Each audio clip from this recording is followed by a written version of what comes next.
Magandang gabi mga masters, bali ngayon po ay 3 videos po ma-upload ko po sa aking YouTube channel. Tama nga mga masters, 3 videos nga po ma-upload ko po. Yon, what's up mga masters? Nandito na naman tayo sa panibagong araw, panibagong kabanata na naman ang pagsasama-samahan natin ngayon guys.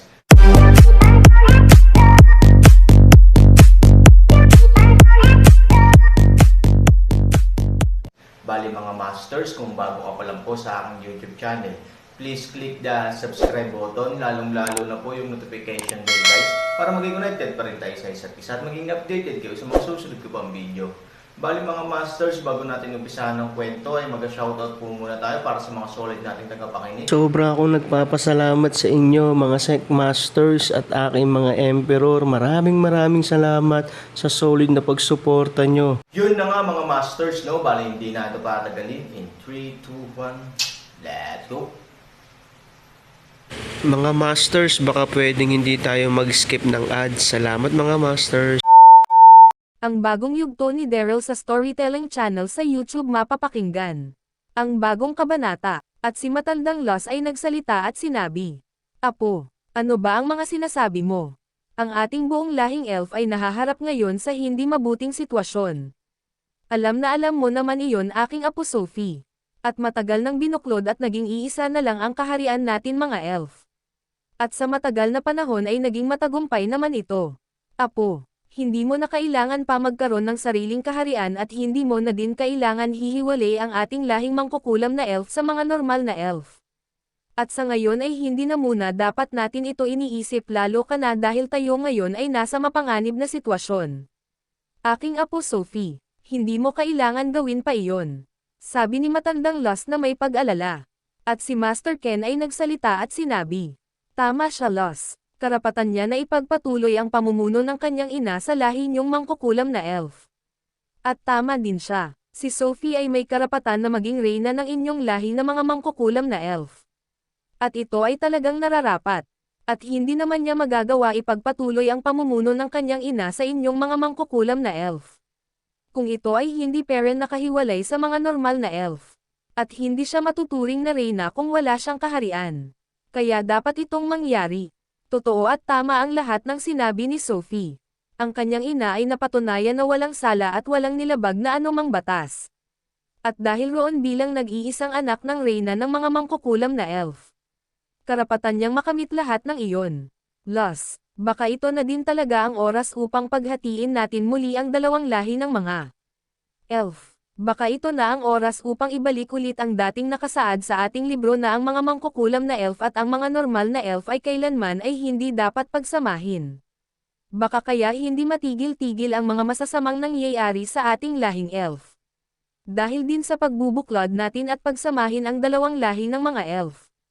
At dahil nasa tamang edad na din si Sophie para mamuno at maging isang reyna. Sige Sophie, ibibigay ko ang mga ninanais mong mangyari. Kahit na tayo ay may kinahaharap pa na sakuna at masamang sitwasyon. Ang seremonya ng paghihiwalay ng dalawang lahing elf ay ating gagawin. At ang seremonya na para magbigay-pugay ang lahat sa iyo bilang isa sa mga reyna ng lahing elf. Ay gagawin din natin ito. At ang mga lugar na sakop dati ng reyna ng mga mangkukulam na elf. Ay aking nang papaubaya na sa iyong pamumuno. Ngunit Sophie, sana ay kahit na naibigay ko na ang pamumuno sa iyo sa inyong lahing mangkukulam na elf ay wag mo sana balakin na maging kaaway ang mga normal na elf. Alam ko na hindi mo din naman iyon magagawa dahil malaki din ang pagpapahalaga mo sa ating lahing elf. Kahit na ngayon na alam mo na ang katotohanan hindi parent basta-basta mawawala ang pagpapahalaga na iyon. Kahit hindi mo sabihin Sophie. Alam ko na may mabuti kang puso at hindi mo maiisip na maging masamang elf at maging kaaway namin. Sabi ni Master Ken sa seryosong tono. At si Master Ken ay dahan-dahan humawak sa ulo ni Sophie at sinabi, "Huwag kang mag-alala, sisimulan agad natin ang seremonya na para sa iyo upang magbigay-pugay ang lahat ng ating lahing elf sa pagiging reyna mo Sophie. Tatapusin ko lang na makausap ang buong kasundaluhan at mga general ng ating lahing elf. At pagkatapos nun paghaandain ko na ang lahat ng ating lahing elf sa malaking pagbabago na mangyayari sa buong lahing elf." Sabi ni Master Ken habang nakahawak ito sa ulo ni Sophie. At maya-maya si Master Ken ay napabulong sa kanyang sarili at sinabi, Maganda din ito mangyari sa aming lahing elf. Para isipin ng aming mga kaaway na hindi kami masyadong nag-aalala sa banta nila sa aming lahing elf. At upang maisip nila na ang lahi namin elf ay wala talagang kinakatakutan. At baka ito na din ang maging sagot upang maging maayos ang sitwasyon ng aming lahing elf. Baka ito talaga ang nararapat para sa amin na paghiwalayan muli ang dalawang uri ng nilalang sa nag-iisang lahi. Simula pinagsama ang lahi ng mga mangkukulam na elf at lahi ng mga normal na elf. Ay nagsimula na ang karbaryo ng buong lahi naming mga elf. Baka hindi nga talaga nararapat na pagsamahin ang mga mangkukulam na elf at mga normal na elf. At dapat ko din talaga na ibigay ang hinihiling ni Sophie. Upang hindi rin maisip nito na tumungo sa kaharian ng kanyang ama. Para kahit papaano ang isip niya ay nakafocus sa kanyang mga nasasakupan at sa kanyang mga dapat gawin bilang isang reyna. Bulong ni Master Ken sa kanyang sarili. At maya-maya si matandang Lost ay nagsalita at sinabi, Ken, hindi mo kailangan gawin iyon. Masyado pang bata si Sophie para mamuno. At apo baka nasasabi mo ang ganang mga ninanais mo dahil sa galit at pagkainggit. Apo hindi basta-basta maging isang reyna at mamuno. Kailangan mo muna matutunan na maging isang pinuno bago ka magdesisyon ng ganyan aking apo. Sabi ni matandang Lost, nang marinig ito ni Master Ken. Ito ay ngumiti at sinabi, Lost, nasa tamang edad na ang ating apo na si Sophie. At sa ganyan din edad nag-umpisa pamunuan ng reyna ng mga mangkukulam na elf ang inyong lahi. At nararamdaman ko si Sophie ay may tinataglay din ng pag-uugali bilang isang pinuno o reyna tulad ng kanyang ina. Kaya wag ka na mag-alala pa Lost. Kayang-kaya ni Sophie ito. Tama ba ako Sophie? Sabi ni Master Ken. Nang marinig ito ni Sophie. Ito ay hindi man lang ito umimik. At ito ay tumingin kay Master Ken at sinabi, Master Ken, aantayin ko na matapos ang iyong gagawin na kausapin ang buong kasundaluhan at mga general ng ating lahing elf. At kasunod nun ay kailangan na may segowa ang mga dapat mangyari. Salamat Master Ken sa pagbibigay galang sa mga ninanais ko. Dahil kahit ano naman ang mangyari ang totoo ay isa akong prinsesa na may karapatan maging reyna. Sabi ni Sophie sa seryosong tono. At dahan-dahan itong naglakad papalayo kila Master Ken at matandang Lost. At nang makita ni matandang Lost ang paglakad ni Sophie papalayo sa kanila. Ito ay hahakbang na sana upang sumunod kay Sophie upang kausapin. At si Master Ken ay biglang hinawakan ang kamay ni matandang Lost at sinabi, Lost, hayaan mo na muna ang iyong apo. Hayaan mo muna ito mapag-isa upang ito ay makapag-isip-isip. Napakahirap para sa kanyang edad ang kanyang nalaman ngayon lang. Ang buong katotohanan na kanyang nalaman ay ang magpapalabas ng tunay niyang pag-uugali. Sa kanyang nalaman ngayon, malalaman natin kung anong pag-uugali ang kanyang nakuha sa kanyang mga magulang.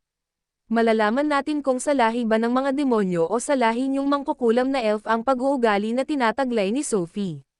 At Lost ang aking mga sinabi kanina ay aking gagawin na. Ang mga ninanais ni Sophie ay ating ibibigay sa kanya. Hindi ako nangangamba na gawin iyon Lost. Kahit na ngayon ay may galit si Sophie sa mga normal na elf. Dahil ikaw ay mananatili naman sa tabi ng iyong apo. At tulad ng sinabi niya kanina, papamunuan niya ang lahi ng mga mangkukulam na elf sa tulong ng paggabay mo. Kaya hindi ko kailangan mag-alala tungkol sa mga ninanais ni Sophie. Dahil nasa tabi ka niya Lost matutulungan mo ang bata para maging isang mahusay na reyna at pinuno. Sa aking gagawin na ibigay ang kanyang mga ninanais tulad na lang na maging reyna at mamuno sa iyong lahing mangkukulam. Baka kapag naging reyna na siya at maging pinuno ay maunawaan niya ang ginawa ng mga naunang hari at reyna bilang isang pinuno. At kapag naunawaan niya na ang pagiging isang pinuno, baka ang galit niyang nararamdaman sa lahi ng mga normal na elf ay mawala. Kaya mas mabuti na ibigay ang mga kagustuhan ni Sophie. Sabi ni Master Ken kay matandang habang nakangiti, nang marinig ito ni matandang Lost. Si matandang Lost ay nagsalita at sinabi, kung nakapagdesisyon ka na Ken, at kung ibibigay mo ang kagustuhan ng aking apo na si Sophie. Lubos akong nagpapasalamat sa iyo.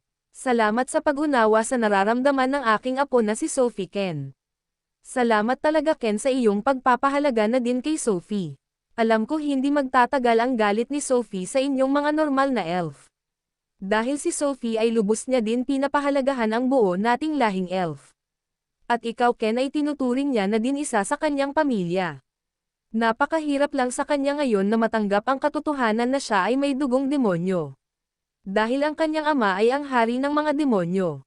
Kaya mas tinutuon niya ng pansin ang kanyang ina na nagmula sa lahi naming mga mangkukulam na elf na aming reyna. Kaya tingin ko ang galit talaga na nararamdaman ni Sophie hindi dahil sa pagkamatay ng kanyang ina. Kung hindi dahil siya ay may dugong demonyo. Kahit na nasa tamang edad na si Sophie mahirap pa rin niya matanggap ng lubos ang lahat ng kanyang nalaman ngayon. Sabi ni matandang Los. Yun na nga mga masters, no? Bali panibagong kabanata na naman yung natapos natin ngayong gabi. Muli, maraming salamat po talaga sa walang sawang suporta po sa aking YouTube channel na talagang inaabangan nyo po ang bawat upload ko po. Bali mga masters, magkita-kita ulit po tayo bukas ng gabi at ngayon po ay magpapaalam po muna tayo. Bali mga masters, bye-bye!